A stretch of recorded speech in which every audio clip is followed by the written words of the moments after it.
So I know on Bending Jeeps we've had a few videos now featuring our Skoolie and some of the taking care of the Skoolie, the new remote for the generator, odds and ends like that. Today we're going over adding some grease to the Skoolie's grease fittings. So there's like 27 of them.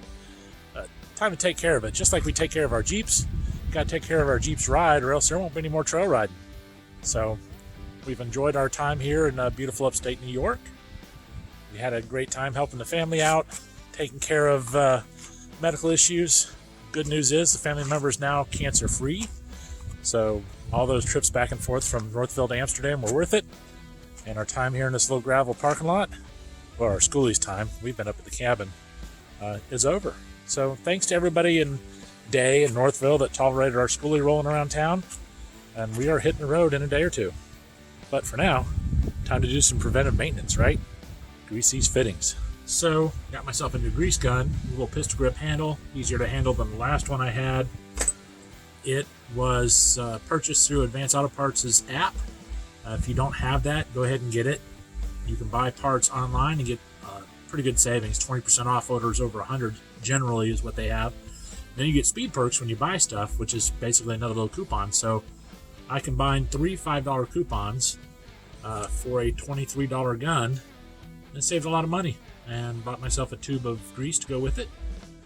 So now we'll show you some of the grease fittings on this bus.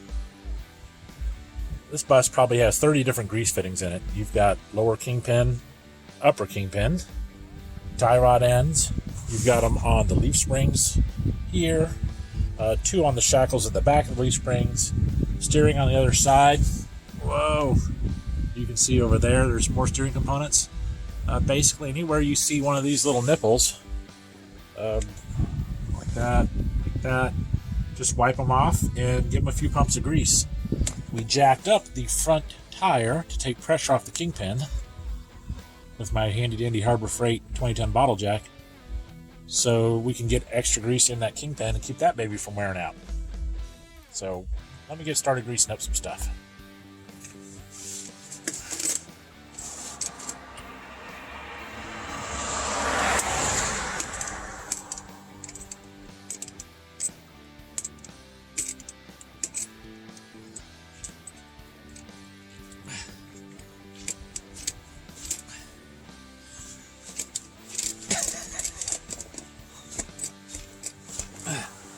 Holy crap.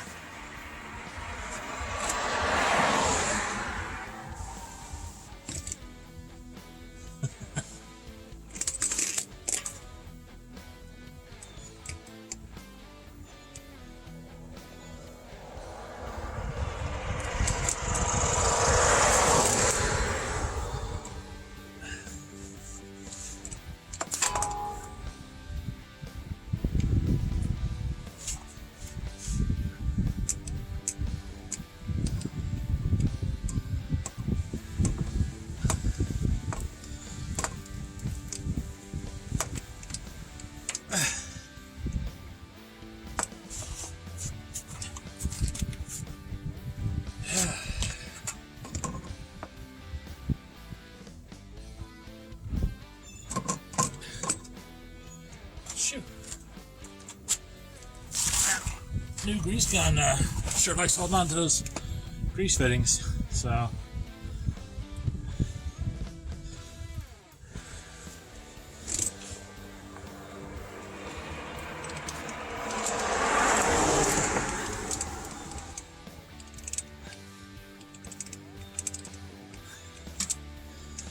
alright, well, that's enough of showing off that.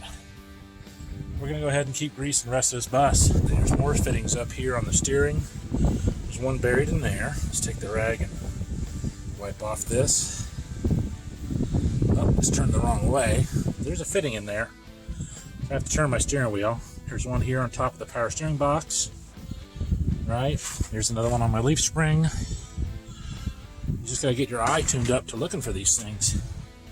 There's going to be one on the back of this, on the bottom of this, back here on the back of the leaf spring on the shackle.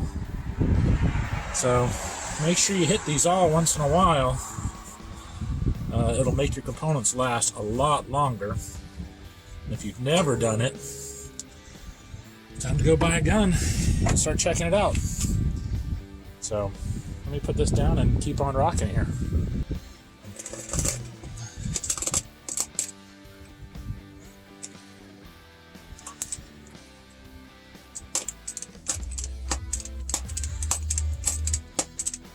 Normally I give these just a half dozen pumps because the idea is you're pushing out old grease and pushing in new grease, so there's constantly this little grease assembly line going on in there, and it's okay. Ooh, that one's covered up. Where's that one at? There we go. This is the drag link for the steering. So the tie rod goes across the steering from left to right and ties the steering together. This drag link goes from the steering box to the knuckle here. And that's what drags the steering back and forth. I guess that's how you can figure that. Doing good. Gotta get the upper one of this, and then we'll be up underneath working on drive shafts.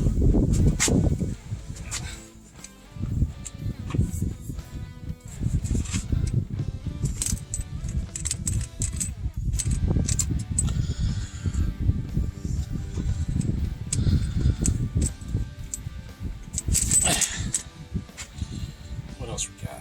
Steering. Can't finish that one. Alright, next is drive shafts.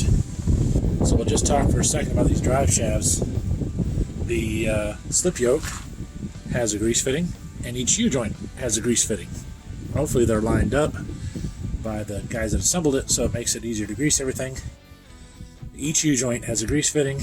Each slip yoke has a grease fitting to keep that greased. The bearings, at least my carrier bearings, don't have any kind of grease fittings. So you just kind of give those a visual inspection when you're down here, make sure it's not all torn up or flopping around.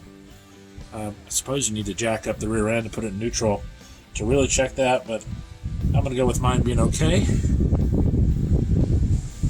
So that's that. It's time to get to greasing. It's going to take me a little while. There's a lot of fittings and a lot of crawling, and this is gravel, so it's going to be painful, but we want to be discreet and not go down to the supermarket and do it in their parking lot.